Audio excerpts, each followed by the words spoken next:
And welcome back to Reliable Sources. I'm Brian Stelter. What a world we all share, a world of incredible digital sophistication coming up against the cruelty and the crude nature of warfare. This is a world where Instagram influencers in Ukraine suddenly become war zone witnesses and show millions of people what it's like through their eyes.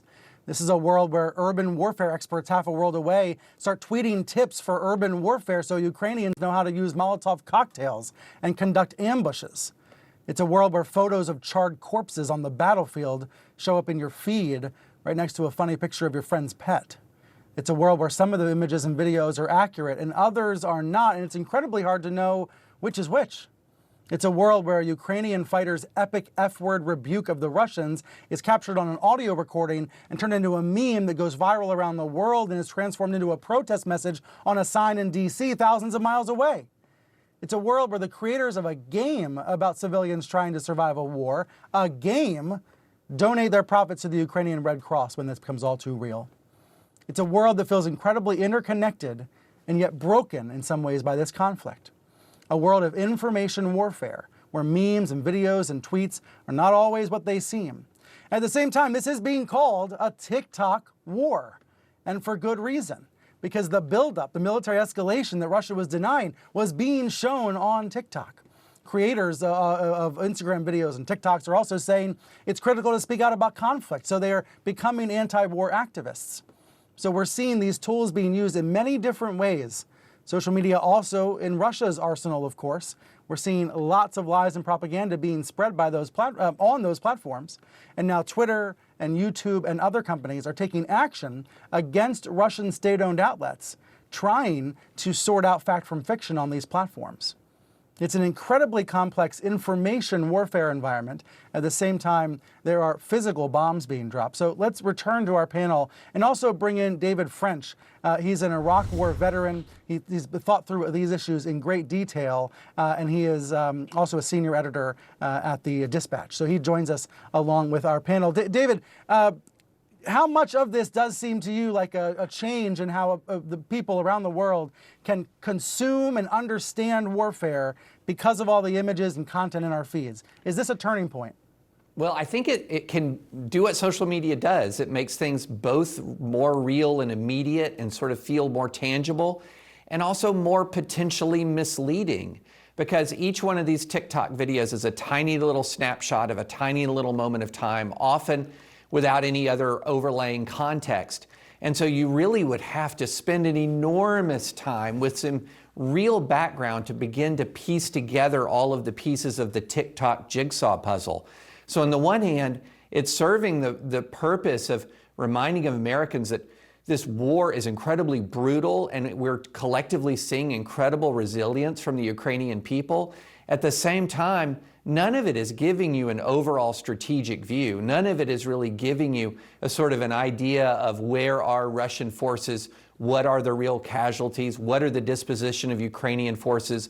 All of that remains opaque and mysterious at the same time that you kind of feel as if you're seeing war more up close and making war more personal.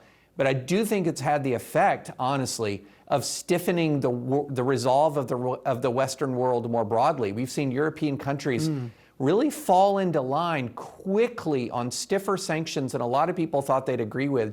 Germany just now announces an enormous increase in defense spending. And I do think part of that is due to the immediacy of these reports and the inspirational nature of Ukrainian resistance that is shaming a lot of Western governments, quite frankly, into action. David, you wrote on Twitter just now that the fog of war has descended, that there's a lot we don't know. I think we should underscore that. There's so many known unknowns. You know, we don't know what's happening 20 miles outside Kyiv. We don't know what's happening in a lot of these communities, and we're not going to know for a while. Right. We might not know for days or weeks or months about the actual course of the battles that are being fought right now. And I have a general rule. The more specific and dramatic the information, the more suspicion you should apply. I remember when I was in Iraq, learning in real time about the outcome of firefights that were taking place 10 kilometers away involving small numbers of troops was often difficult enough, much less uncovering the truth about what's happening between the clash of two large armies thousands of miles away that don't have embedded reporters in the same way that a lot of American units did. So the more specific the information, the bigger the grain of salt you should read it with. Read with extreme suspicion.